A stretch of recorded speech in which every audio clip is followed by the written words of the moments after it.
జాతీయవాద జర్నలిజానికి అసలైన వేదిక నేషనలిస్ట్ హబ్ ని సబ్స్క్రైబ్ చేసుకోండి. నోటిఫికేషన్స్ కోసం బెల్ ఐకాన్ పై క్లిక్ చేయండి. ప్రస్తుతం దేశంలో సందేశ్ ఖాళీ పేరు ఎక్కువగా వినిపిస్తోంది. పశ్చిమ బెంగాల్లో ఉన్న ఈ గ్రామంలో టీఎంసీ నాయకులు చేసిన అరాచకాలు ఒక్కొక్కటి బయటకు వస్తున్నాయి. అయితే ప్రస్తుతం ప్రపంచానికి తెలిసింది సందేశ్ ఖాళీ ఒకటే. బెంగాల్లో జరుగుతున్న అరాచకాలు ప్రపంచానికి తెలియనివి ఎన్నో. ప్రస్తుత పరిస్థితి చూస్తే పశ్చిమ బెంగాల్ను నడిపేది ఆ రాష్ట్ర ప్రభుత్వమా లేక బంగ్లాదేశీయులా అన్న సందేహం కలుగుతుంది. దీనికి కారణమూ లేకపోలేదు. మరో 2 నెలల్లో సార్వత్రిక ఎన్నికలు జరగనున్న నేపథ్యంలో మమతా బెనర్జీ కొత్త వివాదానికి తెరతీశారు. అదే ఆధార్ కార్డుల అంశం. తాజాగా కేంద్రంపై ఆధారాలు లేని ఆరోపణలను గుప్పిస్తున్నారు. కేంద్రంలోని మోదీ ప్రభుత్వం తన రాష్ట్రంలో వేలాదిగా ఆధార్ కార్డులను రద్దు చేస్తోందట. తన రాష్ట్ర ప్రజలకు ఓటు హక్కును తొలగించేందుకు ఈ పనికి పూనుకుందంట. ఆధార్ కార్డులను తొలగిస్తే తన రాష్ట్రంలో ప్రజలకు రేషన్ కూడా అందదని పనిగట్టుకుని ప్రచారం చేస్తున్నారు. అందుకే తాను తన రాష్ట్రంలో ఆధార్ కార్డు లేకున్నా రేషన్ అందజేస్తామని చెప్పారు. దీంతోపాటు పశ్చిమ బెంగాల్లో ఆధార్ కార్డుకు ప్రత్యామ్నాయంగా Aadhaar grievance portal of west Bengal government అనే పేరుతో కొత్త కార్డులు ప్రవేశపెడతానని చెప్పారు. ఇప్పటికే దీనికి సంబంధించిన ప్రక్రియను మొదలు పెట్టమని అధికారులను ఆదేశించారు. త్వరలోనే ఇవి అందుబాటులోకి వస్తాయని, ప్రజలు ఏమాత్రం భయపడకుండా రేషన్ను అందుకోవచ్చని ప్రకటించారు. అయితే మమతా బెనర్జీ కొత్తగా ఆధార్ కార్డుల వ్యవహారాన్ని ఎందుకు తెరపైకి తెచ్చినట్టు? సరిగ్గా సార్వత్రిక ఎన్నికల సమయంలో ఈ అస్త్రం ఎలా ఉపయోగించనున్నారు తెలుసుకుందాం.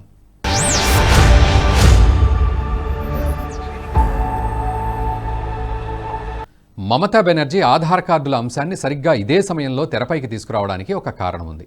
ఎన్నికల్లో బంగ్లాదేశ్ రోహింగ్యాలను ఓటర్గా మార్చుకుంటే తృణమూల్ కాంగ్రెస్ పార్టీకి భారీగా ఓటు బ్యాంకు కలిసి వస్తుంది. అందుకే మమతా బెనర్జీ దేశ విచ్ఛిన్నకర ప్రణాళిక రచించింది.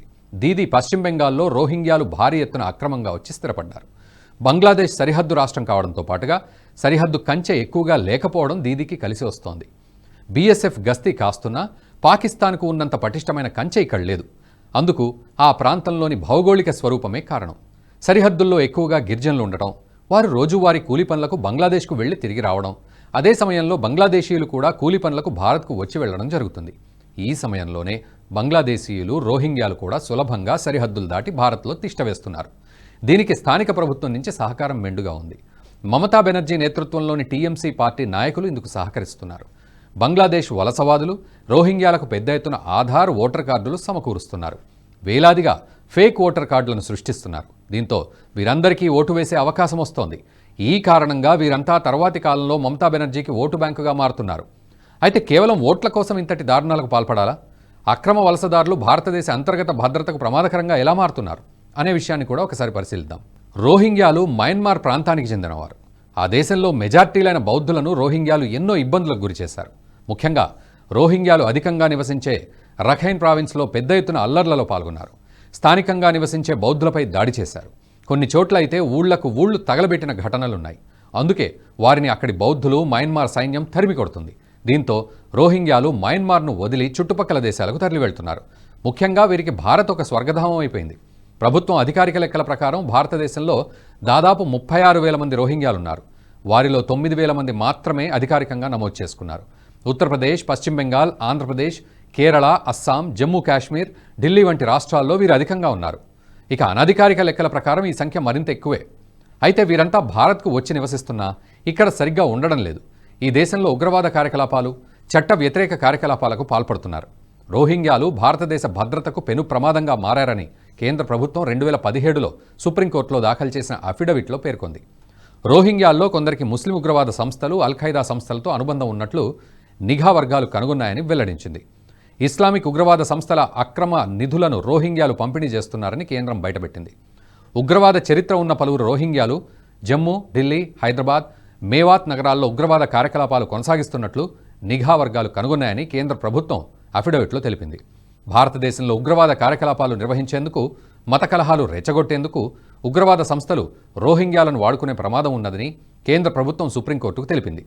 కొందరు రోహింగ్యాలకు పాకిస్తాన్ కేంద్రంగా పనిచేస్తున్న ఉగ్రవాద సంస్థలతో సంబంధం ఉన్నదని నిఘా సంస్థలు గుర్తించాయని తెలిపింది. తీవ్రవాదులుగా మారిన రోహింగ్యాలు దేశంలోని బౌద్ధులపై పెద్ద ఎత్తున దాడులు చేసే ప్రమాదం ఉందని కూడా కేంద్ర ప్రభుత్వం సుప్రీంకోర్టుకు తెలిపింది. వలసల మూలంగా భారత పౌరుల ప్రాథమిక హక్కులపై ప్రభావం పడుతోంది. మానవ హక్కులు దెబ్బతింటున్నాయని కేంద్రం వాదించింది. రోహింగ్యాల అక్రమ వలసవాదుల వల్ల పశ్చిమ బెంగాల్ మరింత ఎక్కువ సమస్యలు ఎదుర్కొంటోంది. అక్కడ కొన్ని ప్రాంతాలు ఇప్పటికే మినీ పాకిస్తాన్లుగా మారాయి.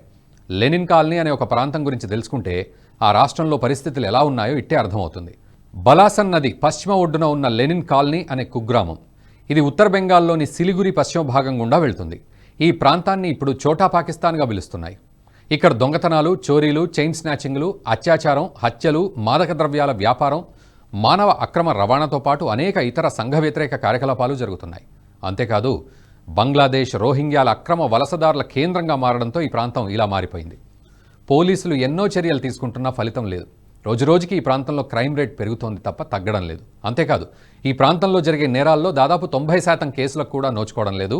పోలీసులు ఈ ప్రాంతంలో వెళ్లాలన్నా అక్కడ భయపడే పరిస్థితులున్నాయని స్థానికులు చెప్తారు. పశ్చిమ బెంగాల్లో ఇటువంటి ప్రాంతాలు వందల కొద్దీ ఉన్నాయి. స్థానిక టీఎంసీ నాయకుల సహాయంతో సరిహద్దులు దాటి రావడం, అందరూ ఒక ప్రాంతాన్ని ఎంచుకోవడం జరుగుతుంది. అక్కడ మెల్లిమెల్లిగా స్థిరపడుతూ స్థానికులను భయభ్రాంతులకు గురి చేయడం మొదలు పెడతారు. అక్కడి వ్యాపారాలు కూడా కాలక్రమేణా కబ్జా చేయడం జరుగుతుంది. దీంతో స్థానికులు తమ జీవనాధారాన్ని కోల్పోతున్నారు. బలవంతంగా ఇతర ప్రాంతాలకు వలస వెళ్లాల్సి వస్తోంది. అంతేకాదు 2021లో జరిగిన పోస్ట్ పోల్ వైలెన్స్లో కూడా రోహింగ్యాలు, బంగ్లాదేశ్ చొరబాటుదారులు కీలకంగా వ్యవహరించారు. చాలామంది బీజేపీ కార్యకర్తలపై దాడులకు పాల్పడటంలో రోహింగ్యాలు, బంగ్లాదేశీ అక్రమ చొరబాటుదారులు నేతృత్వం వహించారు. స్థానికులను భయభ్రాంతులకు గురిచేశారు. చాలామందిని హతమార్చిన తర్వాత వారి మృతదేహాలను కూడా దొరకకుండా చేశారు. ఈ అక్రమ చొరబాటుదారులు ఇన్ని దారుణాలకు పాల్పడుతున్నా మమతా బెనర్జీ మాత్రం చూసి చూడనట్టు వ్యవహరిస్తోంది. వారంతా సచ్చీలురన్నట్లుగా మాట్లాడుతోంది. అంతేకాదు వారికి ఓటర్ కార్డులు ఇచ్చి ప్రజాస్వామ్యాన్ని కూని చేస్తోంది. ఇది ఇంతటితో ఆగలేదు. కేంద్రం ఆధార్ కార్డులు తొలగిస్తోందన్న అసత్య ఆరోపణలు గుప్పించి తన రాష్ట్రంలో ప్రత్యామ్నాయ ఆధార్ కార్డును తీసుకొస్తామని చెప్తోంది. దీంతో ఫేక్ ఓటర్ కార్డులను సృష్టించడానికి ప్రయత్నిస్తోందా అన్నది ఇక్కడ ప్రధాన సందేహం. ప్రస్తుతం ఆధార్ కార్డులన్నింటికీ తప్పనిసరి. రేషన్, ఓటర్ కార్డులు వేటికైనా కేంద్రం జారీ చేసిన ఆధార్ కార్డు మాత్రమే వ్యాలిడిటీ. అయితే ఇప్పుడు మమతా బెనర్జీ ఆధార్కు ప్రత్యామ్నాయంగా కొత్త కార్డులు తీసుకొస్తే అవి చట్టం ముందు ఎంతవరకు నిలబడతాయి? రాజ్యాంగాన్ని ఇది ఉల్లంఘించినట్టు అవుతుందా అనే సందేహాలు కూడా ఉన్నాయి. అయితే సార్వత్రిక ఎన్నికలకు కేవలం 2 నెలల సమయం మాత్రమే ఉంది. ఈ తక్కువ సమయంలో మమతా బెనర్జీ కొత్త కార్డులు జారీ చేసి యుద్ధ ప్రాతిపదికన అక్రమ వలసదారులకు ఓటర్ కార్డులు ఇస్తే అది పెను ప్రమాదానికే దారితీస్తుంది. దీన్ని ఎవరైనా కోర్టులో సవాల్ చేసినా విచారణకు వచ్చేసరికి ఎన్నికలు పూర్తయితే పూడ్చుకోలేని తప్పు జరిగిపోతుంది. ఇదే నిజమైతే పశ్చిమ బెంగాల్ మరింత దారుణ పరిస్థితుల్లోకి వెళ్ళిపోతుందనేది విశ్లేషకులు చెప్పే మాట.